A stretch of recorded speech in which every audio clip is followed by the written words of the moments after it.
तो कल की हमारी चर्चा नए पे छूटी थी और नए के बाद हिंदी का अक्षर पै से जो हम स्टार्ट करेंगे आज नंबर 4 चैप्टर आज। हाँ, शब्दकोश चैप्टर 4 ज्योतिष इसमें शब्दकोश। सबसे पहला वर्ड आएगा पणफर। तो हमने आपको बताया था कि एक तो होता है केंद्र 1 4 7 10, 1 4 7 10। हाँ बिल्कुल जी, केंद्र। हाँ, और दूसरा होता है पणफर, ये होता है 2 5 8 और 11। 2 5 8 और 11, ठीक है जी। तीसरा होता है त्रिशडाय 3 6 10 11, ये मैंने आपको बताया। बिल्कुल जी, हाँ 3 6 10 11 त्रिशडाय। और त्रिकभवन होता है 6 8 12, ठीक है जी। दुस्थान भी कहते हैं उनको। तो पणफर में जो भाव आते हैं 2 5 8 और 11, इनमें जो ग्रह आ जाएं वो आपके पणफर वर्ड आता है। थोड़ा इसको एक्सप्लेन करना अंकल जी। बस जो मतलब जन्म कुंडली की ये भाव है, इनमें ग्रह चाहे कोई से भी आए। नहीं, वो तो पनफर तो है, लेकिन ये पनफर इसका थोड़ा डिस्क्राइब करो कि इसका क्या कार्य, इसके कारण ग्रह क्या कोई जो प्रेडिक्शन है वो बदल जाएंगे या यहाँ के दुष्ट ग्रह ठीक हो जाएंगे, ऐसा ऐसा कुछ? सिर्फ इसमें से एक 8वां ग्रह जो है ना, 8वां घर है वो एक खराब है। ठीक है जी। 2 5 11 की आपको रिलेवेंस पता ही है, धन का, शिक्षा का 5वां और 11 आय का। हाँ, तो ये 3 ग्रह तो इसमें शुद्ध हो गए। एक अष्टम ग्रह जरूर है। ठीक है जी। अष्टम ग्रह को यूँ ले लिया जाता है कि दूसरे घर के सामने पड़ता है, इस कारण। कई बार इस तरह तो रूल होंगे, कोई बुरा ग्रह आ गया तो इस तरह का फलित देगा। नहीं ऐसा कुछ नहीं, ये जिमेट्रिक भवन जाएगा ना, ऐसा कुछ नहीं है। हाँ, इनमें सारे ग्रह ही अच्छे फल देते हैं। ठीक है जी। कोई मतलब जैसा ग्रह वैसा फल। हाँ, अब मान लो 8वां भी है तो 8वां भी नुकसान नहीं करता। ठीक है, सूर्य चंद्र अष्टम में आ जाए, इनको अष्टमेश होने का दोष लगता ही नहीं। ठीक है जी। स्वगृह आ जाए में कई ग्रह और अच्छे आ जाते हैं। मैंने आपको बताया था विरासत का धन मिलता है, लिगेसी का, ठीक है जी। और रिसर्च का पॉइंट देखते हैं। हाँ जी। तो कई अच्छे सेंस में देखें तो ये 8वां भी खराब नहीं है। आयु का स्थान है, मृत्यु का कहने की बजाय आयु वही भी मैं बोल कह रहा हूँ सकते ना, हैं। कोई कुंडली में 12 भाव में से कोई भी खराब नहीं होता। बिल्कुल जी। तो हम लोग डरते हैं तो उसको खराब मान लेते हैं।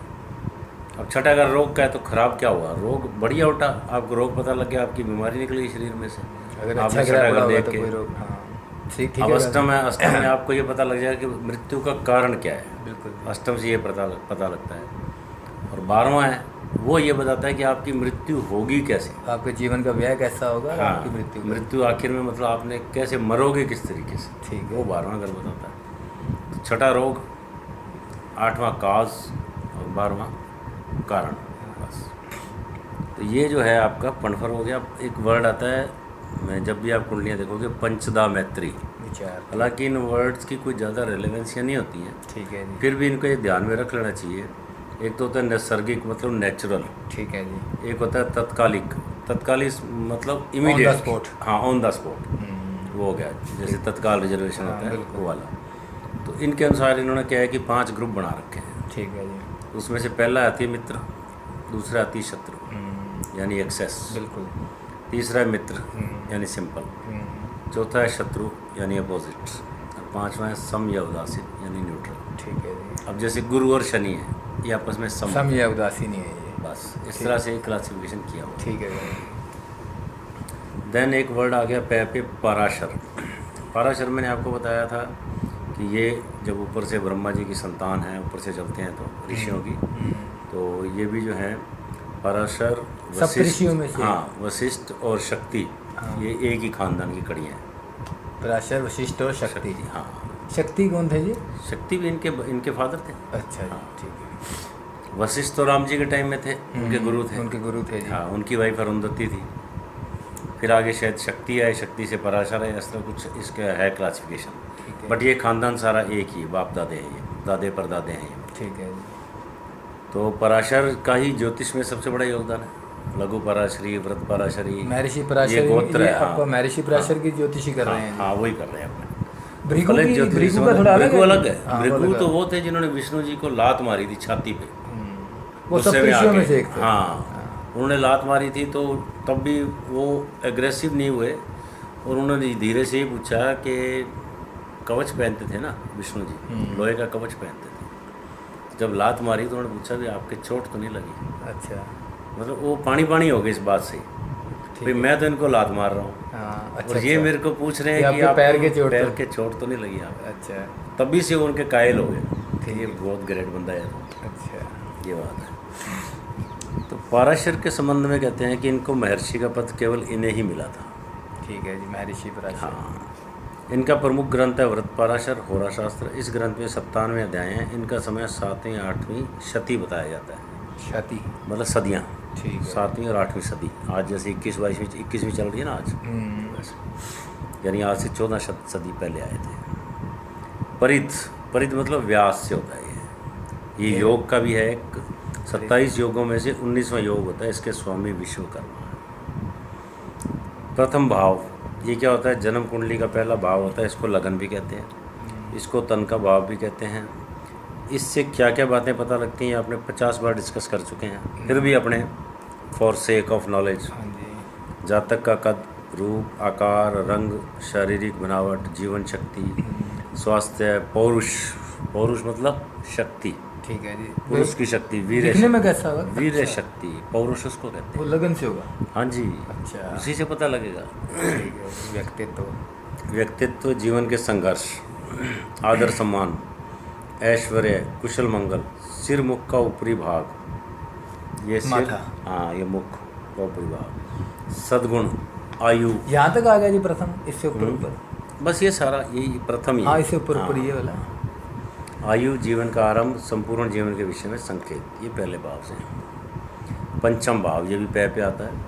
जन्म कुंडली का कहते हैं 5वां भाव संतान और विद्या की जानकारी देता है। इससे अदर जो नॉलेज मिलती है वो क्या है?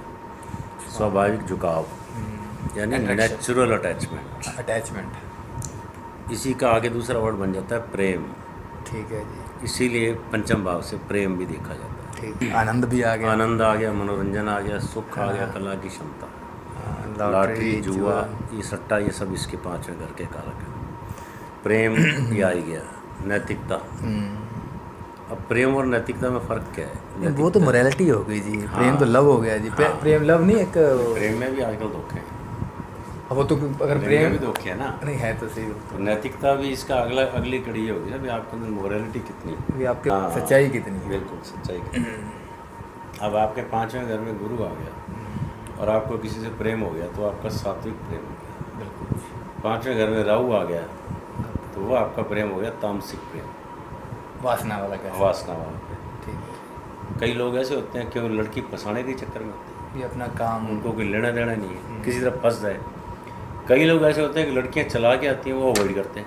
ठीक है कि नहीं, अपना नहीं करना, ये काम नहीं करना। वो गुरु वाले हो गए जो, और ये राहु, बस यही नैतिक, प्लैनेट्स हो गए, यही नैतिकता है। मंत्र शुक्र वाले हैं, शुक्र वाले तो वैसे भी रसिया होते हैं, अपने आप ही उनके तो दिल फेंक होते हैं। वो दूसरा भी फिसल जाएगा, वो भी फिसल जाएंगे, बाद में दोनों फिर खड़े हो जाएंगे।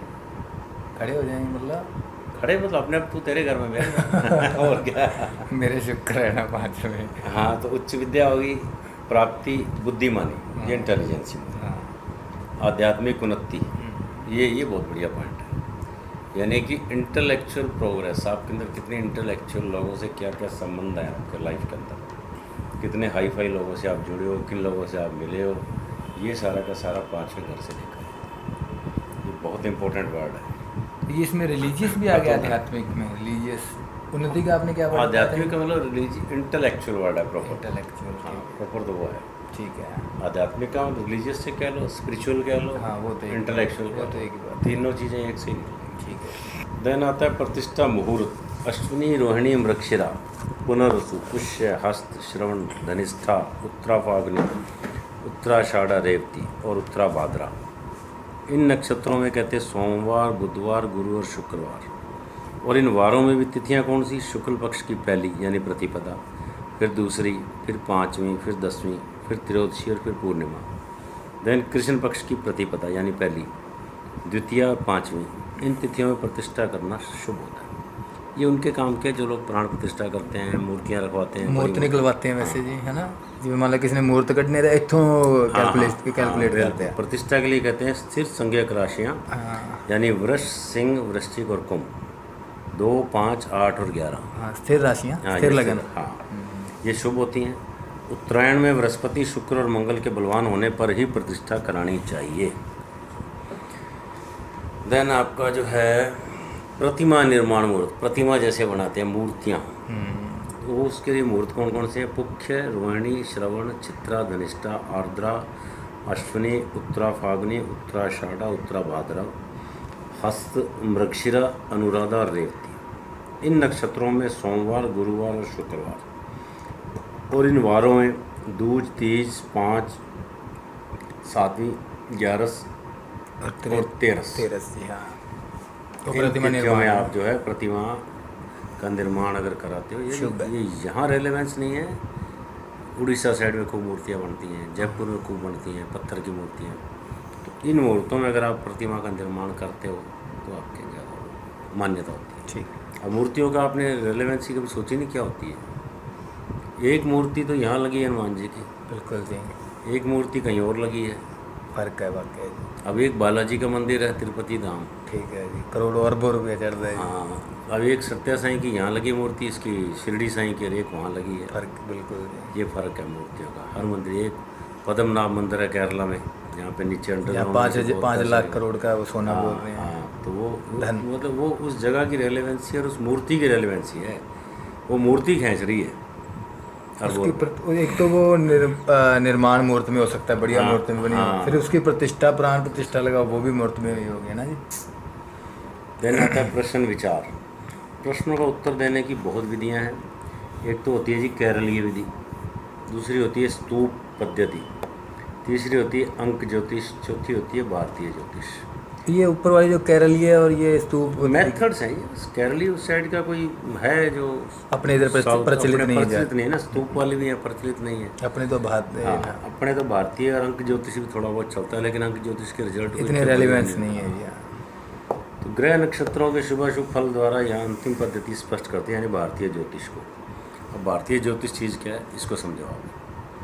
कि प्रश्न समय का इष्ट काल बनाकर प्रश्न कुंडली, ग्रह स्पष्ट, भाव स्पष्ट, नवांश कुंडली और चलित कुंडली बनाकर विचार करना चाहिए। ये बहुत टफ काम है इष्ट काल बनाना। इष्ट काल बना के फिर प्रश्न कुंडली बनाना, फिर ग्रह। इष्ट काल किस चीज़ को बोल रहे हैं? इष्ट काल का मतलब है शाम को मान लो जन्म हुआ तो उसका इष्ट काल जो बनेगा आपका 30-35 का करीब बनेगा, यानी 2.5 घड़ी का एक होता है, 12-30। अगर आपका उसमें इष्ट काल 30 लिखा हुआ है, इष्ट काल 30 है तो इसका मतलब शाम का जन्म है। अच्छा, सुबह से वो ये इष्ट काल घड़ियाँ चलती हैं? हाँ, घड़ियाँ चलती हैं। कितने मिनट की एक घड़ी है? 2.5 घड़ी का एक पल, ऐसा कुछ चक्कर होता है। ठीक है जी। तो उस तरह से वो चलता है। 12-30 हो गया ना। चलो, वैसे रेलेवेंसी 30 तो दिन के हो गए, 30 रात के हो गए। 60। तो मान लो आपका ईस्ट काल कुंडली में लिखा 52, 53, 55, तो ये सुबह के आपका नाइट का जन्म है। आपको ईस्ट काल से ये पता लग जाएगा जन्म कितने बजे का है। मैं समझ गया। इसके 60 पे तो खत्म हो जाएगा। हाँ, अब मान लो इस पे कुंडली पे लिखा होता है, आप इस कुंडली को देखोगे ना, जैसे ये कुंडली आपने देखी, कोई किसी कुंडली पड़ी है, अब ये ईस्ट काल लिखा है, अब ये 35 लिखा है ना, तो ये 8-9 बजे का जन्म, 8-9 बजे शाम के बाद का, 7:45 का जन्म आ गया। अच्छा हाँ, ये फंडा क्लियर हो गया ना आपको। और कोई इसी में एक आधी कुंडली और होगी, किसी डॉक्टर की कुंडली पड़ी है, तो इनमें आप देखिए, आप ईस्ट काल लिखा होगा जरूर, ये ईस्ट काल 57-27। अब बताओ इसका जन्म कितने बजे का? सुबह सूर्योदय से तो कुछ देर पहले, सुबह 4:59। सूर्योदय से कुछ देर पहले। आप यहाँ से क्रॉस टैली कर लोगे कि ईस्ट काल के अनुसार ये टाइम सही है कि नहीं। ठीक है, सीधी सी बात है। तो यहाँ से आपको ये पता लग जाएगा ईस्ट काल से कितने बजे का जन्म है। ठीक है, ये सिंपल सा फंडा क्लियर होना चाहिए। ये इसलिए कि कुंडली का कोई आपको पूछ ले तो, इसी तरह ये अवकड़ा चक्कर है, ये क्या है, ये भी आपको क्लियर होना चाहिए। मेरे को ये सारे शुभ ग्रह हैं, ये सब शुभ चीज़ें हैं। मतलब आपका नक्षत्र कौन से में जन्म हुआ है, ठीक है जी, कौन सा चरण है, नक्षत्र कौन से चरण है, नाम का अक्षर क्या आएगा, योनि क्या है, गण क्या है, नाड़ी क्या है, ऋतु क्या है, गोल क्या है, ये सारा का सारा अवकड़ा चक्कर का मतलब होता है कि आपका इसमें मौसम का भी आ गया, और जो आगे शादी विवाह में मिलान करते हैं, योनि का, गण का, ये सारे, वश्य का, वर्ण का, ये सारे मेलापक के पॉइंट है सारे। ये नाड़ी का कैसे पता चलता है? ये नाड़ी क्या चीज़ है? नाड़ी 3 होती है, आद्य, मध्य और अंत, 3 नाड़ी होती है। ये ग्रह से रिलेटेड होती है? इससे आपने ग्रह से ये बच्चे का जब जन्म कटता है तो नाड़ू बाहर आता है ना। हाँ जी, हाँ जी, उसका वो काटते हैं, बिल्कुल, नाड़ू काटते हैं। तो वो मतलब नाड़ी में स्टार्ट से बच्चा बाहर आ रही है नाड़ी, या उसका अंतिम सिरा बाहर आ रहा है पहले, या मध्य बाहर आ रहा है। अच्छा, बस उसी वहीं से कट लगता है। ठीक है, उसके अनुसार पता लगता है भी नाड़ी इसकी क्या थी। तो फिर ये कंप्यूटर कैसे क्या बता रहा है ये नाड़ी के बारे में? कंप्यूटर में फीड है ना हर चीज़। नहीं, ये तो कैलकुलेट वैसे किया हुआ है उसने। जन्म के वक्त कैसे, उसको तो नहीं पता होगा कंप्यूटर को तो। नहीं, कंप्यूटर ये ग्रह के हिसाब से बताया, ग्रह के हिसाब से, ये ग्रह के हिसाब से, ये तो इसी के हिसाब से कैलकुलेशन करेगा ना। हाँ, तो वो भाई क्या? इस तिथि को ये अमावस है, कृष्ण पक्ष की अमावस है। हाँ उसके हिसाब से सेट है, जैसे अपने ये बता रहे हैं कि बस बस योग इस दिन बता रहे जैसे वर्ण ये तय है, वर्ग इसका ये तय है, योनि तय है, स्वान की योनि आ गई, इसी तरह नाड़ी भी तय है। हैं। तय है जी, हाँ हाँ, तो आदि मध्य और अंत 3 नाड़ी होती हैं। सेम नाड़ी जो है ना वो नहीं होनी चाहिए। शादी के वक्त। हाँ, सेम नाड़ी होती है तो पॉइंट शायद कट जाते हैं, हाँ कटती होंगे। अदरवाइज क्या 8 पॉइंट होते हैं नाड़ी के, अच्छा और डिफरेंट नाड़ी हो तो पॉइंट जो है वो 8 मिल अच्छा, जाए। इनका भी आपस में योग होगा, हाँ। मध्य आद्य के साथ जुड़गी तो जा हाँ, इतने हाँ, पॉइंट है, हाँ। आद्य उसकी दूसरे के साथ हाँ, जुड़ तभी गई। तभी तो नाड़ी दोष हो जाता है ना। हाँ दोनों की सेम नाड़ी हो तो दोष हो जाता है। इसको छोड़ा। देन आपका प्रश्न समय का ईस्ट का तो मैंने बताई थी आपको। प्रश्न लगाने ये देखो कि चर राशि आई है मेष, कर्क, तुला या मकर, या स्थिर राशि आई है, द्विस्वभाव आई है, उसी के अनुसार आप उसका जो है प्रिडिक्शन करोगे।